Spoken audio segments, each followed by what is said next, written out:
Wayanad Pookode veterinary സർവകലാശാല വിദ്യാർത്ഥി JS സിദ്ധാർത്ഥിന്റെ മരണത്തെ തുടർന്ന് കൊണ്ടുവന്ന ആന്റി റാഗിംഗ് ബില്ലിൽ സർക്കാരിന്റെ മെല്ലെപ്പോക്ക്.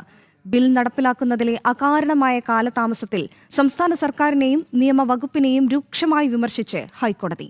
നിയമ സെക്രട്ടറി കോടതിയിൽ നേരിട്ട് ഹാജരാവാനാണ് നിർദ്ദേശം. വയനാട് പൂക്കോട് വെറ്റിനറി സർവകലാശാല വിദ്യാർത്ഥി JS സിദ്ധാർത്ഥിന്റെ മരണത്തെ തുടർന്ന് 1998 കേരള റാഗിംഗ് നിരോധന നിയമം പരിഷ്കരിച്ചാണ് സർക്കാർ കേരള റാഗിംഗ് നിരോധന ഭേദഗതി ബില്ല് 2025 കൊണ്ടുവന്നത്.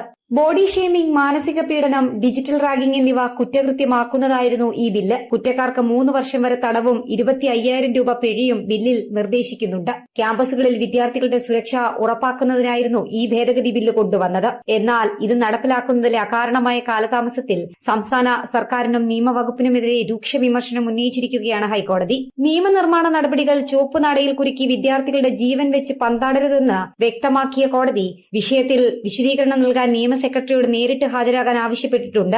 റാഗിംഗ് എന്നത് വെറുമൊരു അച്ചടക്ക ലംഘനമല്ലെന്നും അത് ഗുരുതരമായ മനുഷ്യാവകാശ ലംഘനമാണെന്നും ചീഫ് ജസ്റ്റിസ് സൌമൻ സെൻ ഉൾപ്പെട്ട ഡിവിഷൻ ബെഞ്ച് നിരീക്ഷിച്ചു. നിയമപരിഷ്കരണ കമ്മീഷൻ തയ്യാറാക്കിയ കരട് നിർദ്ദേശമടങ്ങിയ ബില്ല് നിയമവകുപ്പിലെത്തിയിട്ട് ഏറെ നാളായെങ്കിലും സർക്കാർ തുടരുന്ന മെല്ലെപ്പോക്ക് അംഗീകരിക്കാനാകില്ലെന്നും സർക്കാരിന്റെ മറ്റേതൊരു മുൻഗണനയെക്കാളും വലുതാണ് വിദ്യാർത്ഥികളുടെ ശാരീരിക മാനസിക ക്ഷേമമെന്നും കോടതി ഓർമ്മിപ്പിച്ചു. ഉദ്യോഗസ്ഥ തലത്തിലെ അനാസ്ഥ അനുവദിക്കില്ലെന്നും കോടതി കർശന മുന്നറിയിപ്പ് നൽകിയിട്ടുണ്ട്. ജനം, തിരുവനന്തപുരം.